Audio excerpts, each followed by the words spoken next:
Yeah.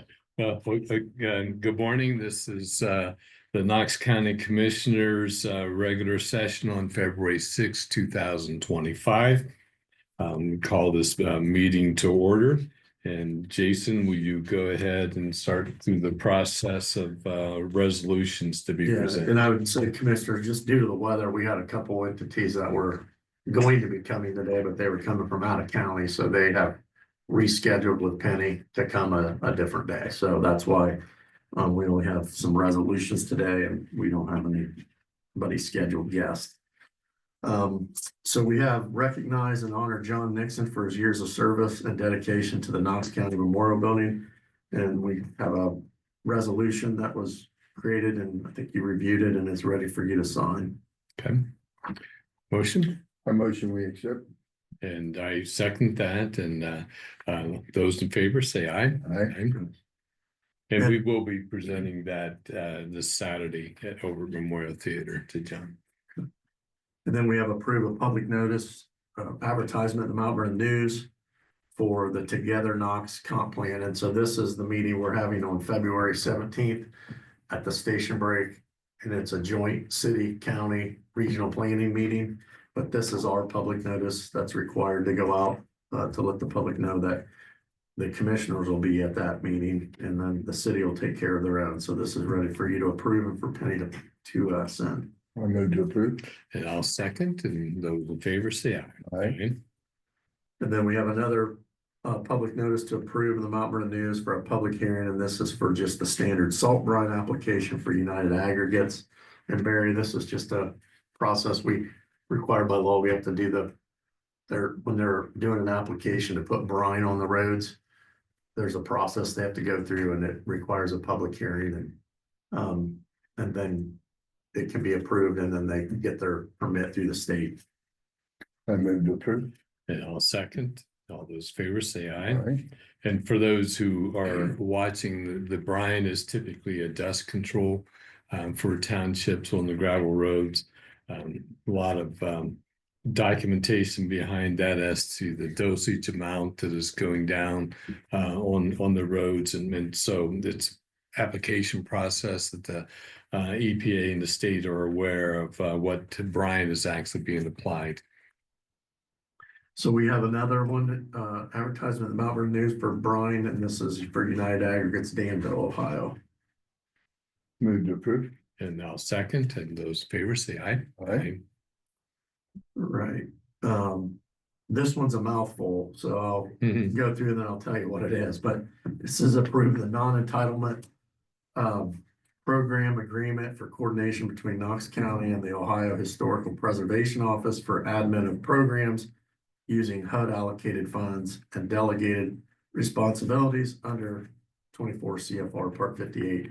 So basically what this is in a nutshell is our consultant, CDC of Ohio, who was in Tuesday, this is for a 5-year period, and they're required to do this annually. And it's signed off by our local historical society, it's signed off by you, and then it goes to the state historical society. And that just makes sure when they're doing that, there's times that they're doing things in historical buildings and that there's a process through there. So they have the application ready for Bill to sign, but you need to approve that so he can sign it. Move to approve. And second, and those in favor say aye. Aye. Then we have an agreement with RS Associates, and this is for professional consulting services hazard mitigation plan for the Knox County Emergency Management Office for $25,500, and this comes out of the EMA budget. Move to approve. And second, and those in favor say aye. Aye.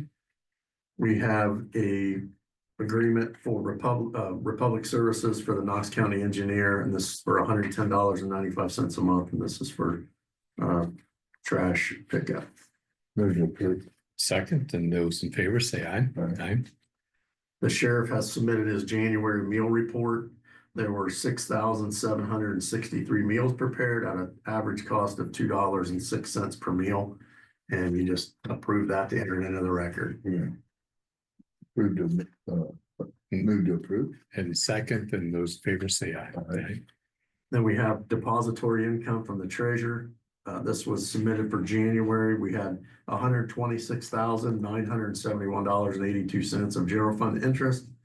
And we had 12,550, I'm sorry, that was total depository income. And then the general fund was 12,555.92 and program was $2.14. Move to approve. And I'll second. Those in favor say aye. Aye.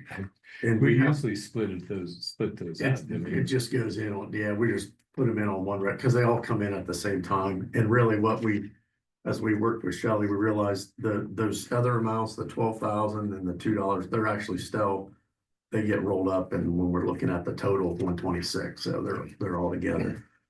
We do have one item to add. Item number 10 came in. This is relating to the revolving loan fund, and in 2024, Penny? The loan was given out 2023 for Goldfish LLC, which is actually, it's Bickerdike Restaurant. They were given a revolving loan of $200,000. And this is a job summary report that they're required to submit periodically to make sure that they're meeting all of the criteria of the revolving loan that they were given. So it's ready for you to approve. Move to approve. And second, those in favor say aye. Aye. Aye. And then we have your bills. There's no transfers today. And that's the extent of resolutions. And commissioners, I don't have any county administrator updates for you today. To give you, I think we're quiet today. Okay. And Barry, you want to talk about Yeah. Fair Board? Last meeting night, Mr. Personal and I attended the Knox County Fair Board meeting. Got to introduce myself. Bill gave them a summary of their items that they had given previously to like a to-do list, and they checked those off. They still have some stuff going. We saw the plans of the new hog barn, which looks like it's going to be very capable of what they need. And it's a good meeting, actually. They did a good job. Good. Yeah, and I have nothing to add to that. Jeff, you're here. Do you have anything you want to share with us, or in session, out of session? Well, one question to bring up the Fair Board, are they still doing the beer garden up there? Is that still active? Don't know. They didn't talk about that. Yeah, they did. Did they? It is I missed that. active. They typically, they have to apply for that year to year. Yeah. Each year they have to reapply to the state. They I are was there planning. when they first done it. We spoke, me and another pastor, we spoke against that Mhm. because the fair is a place for kids, you know what I mean? And so it's probably something we ought to be checking out a little further. It's just, we got enough problems with destroying families in this country, let alone having a beer garden at the fair, you know what I mean? But I guess I'm just, being that I ran for county commissioner before, and I've been saying this, and just so you know, I'm not here today just because of what might be being said. I've been wanting to come up the first month that the new people were in office and just sit in on meetings. Sure. You know, just as a taxpayer and as a Christian, just see what's going on in our community, you know what I mean? To try and make things better. So it's just, that's why I'm here. Okay. And I'll probably pop in and out of several different meetings, just be a watchman on the wall. Yeah, Okay, good. absolutely. Thank you, sir. Well, if we have no other business, then I'll accept an adjournment motion. Motion to adjourn. And I second that, and we stand adjourned at this time. Thank you for watching. So this